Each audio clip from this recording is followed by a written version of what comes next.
Time for business, and Sandra Feno is here. Hello, Sandra. Hi, good evening. Good evening. But much later on, I just want the viewers to know, much later on, we'll be bringing this song, cover of Kofi Kinata's song, For the which first time I heard the words, is word true. for word. So we're bringing the lady who sang that into the studio. Exciting. So you're going to be seeing her. Well, while we wait for that, let's do business. I am Sandra Esinamapeno. The new managing director of the electricity company of Ghana, Kwame Ajimambudu, says its debt owed Greco is in the legacy debt should be paid by government. He's, however, worried the current legislation establishing ECG is not punitive enough to stop illegalities perpetrated by consumers.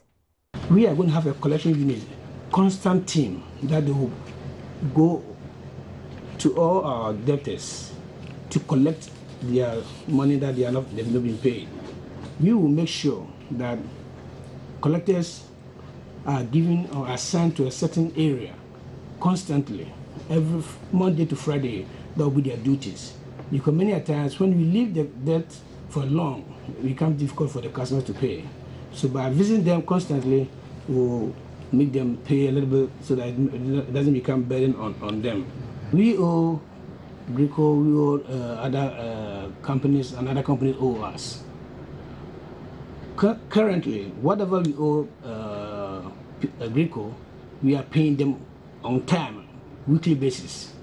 We have some set amount that we have to pay Greco every How much week. is it? That one, I cannot say it. No. We pay them on time every week. What the debt that they are talking about is something it's like we call it legacy debt. That which the government is taking care of that. There was a retreat last week at the Abokobi whereby all the stakeholders gathered to see how best they can resolve this issue. But the current bills, we are paying them on time every week. We are going to create a cross-regional units. By cross-regional units, when there is an alert of illegalities, we will not send staff from the same region or the same locality. For example, if you have an alert that there's an illegality going on in Kumasi, we will send some team from Accra to go and sweep that neighborhood. Again, we also try to make sure that our LI 1816, which governs our work, is reviewed and become very stringent. Our LI that is not so punitive that would deter people from stealing.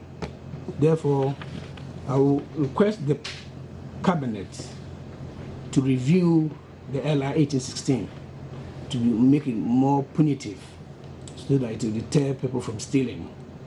In other neighboring countries, if you steal, you can end up in 5-year minimum jail. Here, we don't have that much punitive action on the LI, so people take advantage. We want to make sure it's restrictive and it will deter people from stealing from our sources. Japanese ambassador to Ghana, Hamino Chutumo, has disclosed plans to significantly increase its investments in the country. According to him, plans by the Japanese government to open its external trade organization in Accra should aid this move. He spoke to Joy Business after the inauguration of the Ghana-Japanese Business Promotion Committee, which held its first meeting in Accra today. Development partners, those of us from academia, the government side, private sector, to set up a council that will oversee the implementation of these recommendations. We are tired of talking. We want to see solutions, and so the council will start working right after this conference to take the solutions and then work to get them implemented. And we have serious people in this conference who want to see solutions implemented. The World Bank rep is here, and they are very upbeat about something happening and not just talking about it, right? And so otherwise, it's a waste of time if we just want to talk and talk and talk. We want to see actions. Yeah. I want to zoom into the council. Is the council going to deliberate on only issues that are going to come out from here, or any other land policies, building policies that have been in the country? Well, the council has a very narrow terms of reference, and to deal with the housing finance part of the problem. We know the housing problems is multifaceted. Several land acquisitions, problems, infrastructure, there are several issues. But finance, we believe, is at the heart of resolving the problems. And so if we can stay focused on this and get it right, then the other issues will be easier to resolve if you are financing. And so we're not going to start the council with several other issues. We want them to stay focused on this. And we know the Ministry of Works and Housing has other committees dealing with the other issues, like construction standards and several other land issues. But we want to stay focused on this, get the financing right, because that drives everything else. Okay. Sometimes if you decide to do too much, you don't do anything. So get something done right. But this getting done right, it will be a catalyst to help in resolving the other issues. That was actually the International Finance Corporation and a member of the World Bank Group supporting the establishment of an advisory council on home finance for middle and lower income earners. Now let's go back to the earlier story where the Japanese ambassador to Ghana has disclosed plans to significantly increase its investments in the country.